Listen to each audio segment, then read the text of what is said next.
Okay, at this point, you talk about this issue yesterday as well, about the Russians' suggestion that the Turks are preparing for a grand operation in Syria. You didn't comment on this, but do you believe that after this ceasefire attempts fail, at this point, a ground operation will be productive in Syria?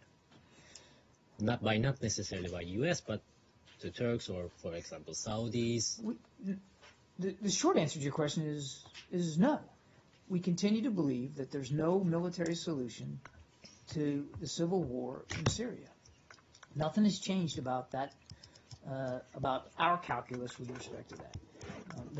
That the answer needs to be a political one.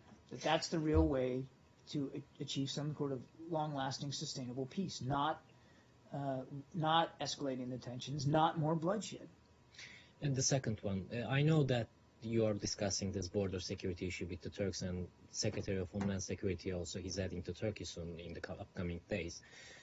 There is another border security problem right now after this situation in Aleppo. Not only the 98 kilometers between Manjib and Jarablus, between Marya and Jarablus, but also the Azaz corridor is another border security problem maybe.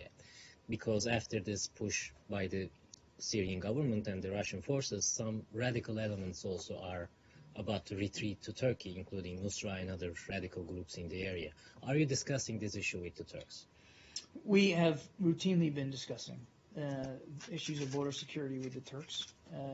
As you know, Brett McGurk has been very active on that front, and they have taken meaningful steps to try to get at dealing with their security issues that they admit and that they know that they're facing. So there have been a range of discussions about that. I wouldn't get into the details one way or another. Certainly not.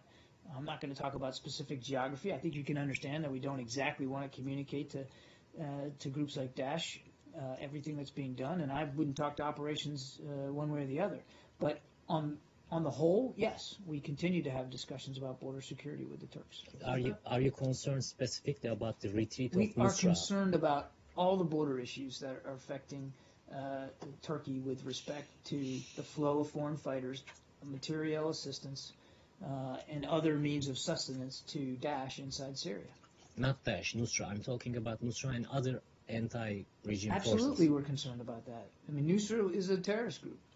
We continue to discuss all these issues with the Turks. Just on that point on ground troops, with the Saudi statement saying that they'd be willing to dedicate ground troops as a part of a U.S.-backed coalition, with your remarks saying that there's no military solution, is that basically you saying thanks but no thanks to an offer to use ground troops? We've just seen this proposal. I think it's safe to say that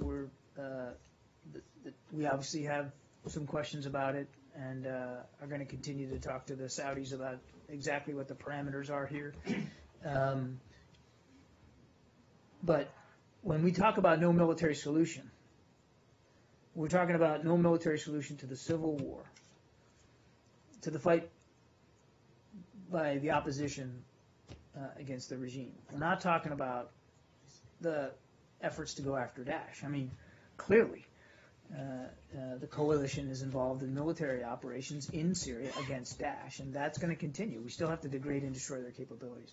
But I think we just need to know a little bit more about what this proposal is. That's why I wasn't able to comment in any detail yesterday on it, and I'm really not going to be able to offer a judgment on it today. But we are certainly talking to the Saudis about what the parameters of this is, what their intentions are. If you're still talking to them about it, is there, though, U.S. concern that the fact that the Saudis made this proposal is an indication of Saudi frustration that basically the status quo isn't working and it's time to try something new? Again, we're going to talk to the Saudis about exactly what the parameters are here and what the intentions are. I'm not going to get ahead of that.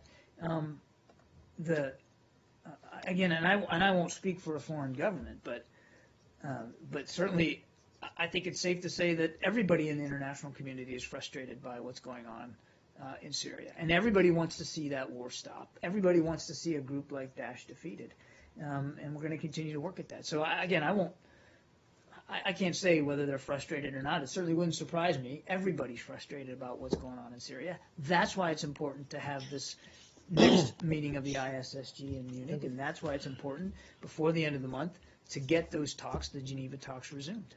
But John, there's a report on Reuters quoting the White House spokesman saying the Saudis are responding to a request by the Secretary of Defense to increase their support to the fight I said against this, ISIL. Samir, I said this yesterday. I Yeah, mean, it's when not I like first on got their this own. question yesterday,